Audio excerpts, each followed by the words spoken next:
Alright, let's dive into the wild tale of May 1779 when the British launched a raid on Norfolk, Virginia, a major port town that got way more action than it bargained for. Picture this, the British fleet rolling up with swagger, looking to stir up some real trouble in one of Virginia's critical colonial hotspots. This wasn't just about claiming another piece of land. This was about sending a message loud and clear to the American rebels, and Norfolk was the perfect stage. By early 1779, Norfolk had become a prime target for the British. To them, it was a tempting port with a good amount of strategic value, but to the locals, it was home and business central. Imagine the panic when word started spreading that the British had their eyes on Norfolk. The scene in the port town, pure chaos. Citizens scrambling to save what they could, like in a bad disaster movie where everyone is trying to load up their horse-drawn carts with their life's possessions and still make a quick exit. Meanwhile, the British strategists back in their war rooms probably thought they were geniuses. The plan was simple but effective: sail in, hit hard, and take Norfolk under control. They knew this would throw a wrench into American supply chains and put the hurt on Virginia's rebel population. They sent in their fleet under the command of Commodore Sir George Collier, a man known for getting things done with maximum force. By May 9, the British forces made their way into Norfolk's harbor, their ships forming an intimidating line, decked out with soldiers who were ready to raid, pillage, and of course, politely ask the locals to comply. This sight alone had the local militia on high alert. But here's the kicker, the local militia. They were, shall we say, not quite as battle ready as one might hope. It was a mix of actual soldiers, farmers wielding pitchforks, and at least one guy who probably thought he just signed up for a friendly neighborhood watch. The British didn't wait for an invitation. They launched an all-out assault with Collier leading the charge. Picture cannon fire lighting up the night, the deafening booms bouncing off the buildings.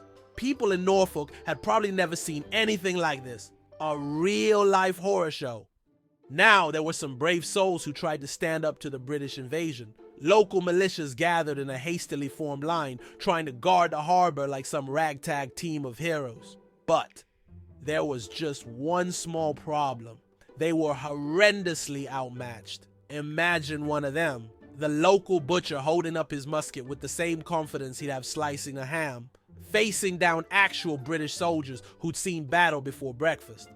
The British, meanwhile, weren't about to slow down. They swarmed in, breaking through defenses like they were tissue paper.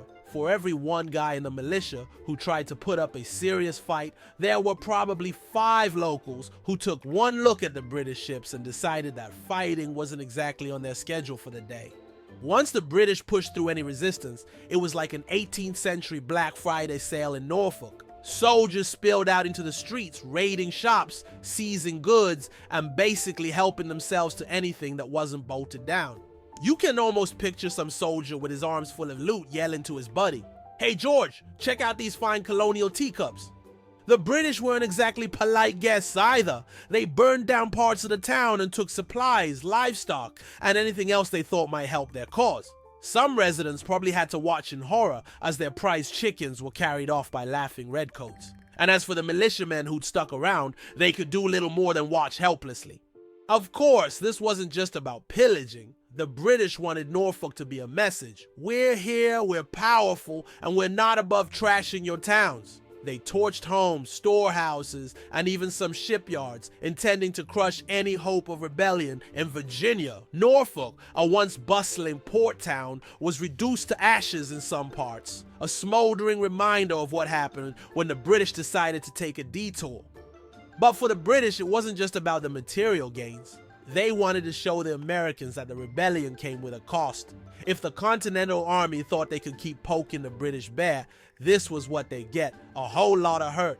Once the British decided they'd sent their message and loaded up on colonial souvenirs, they pulled back from Norfolk. They had a town's worth of spoils and had left a whole community in devastation. Norfolk was left picking up the pieces, its citizens shaken and its defenses exposed. The British, meanwhile, sailed away, feeling pretty pleased with themselves.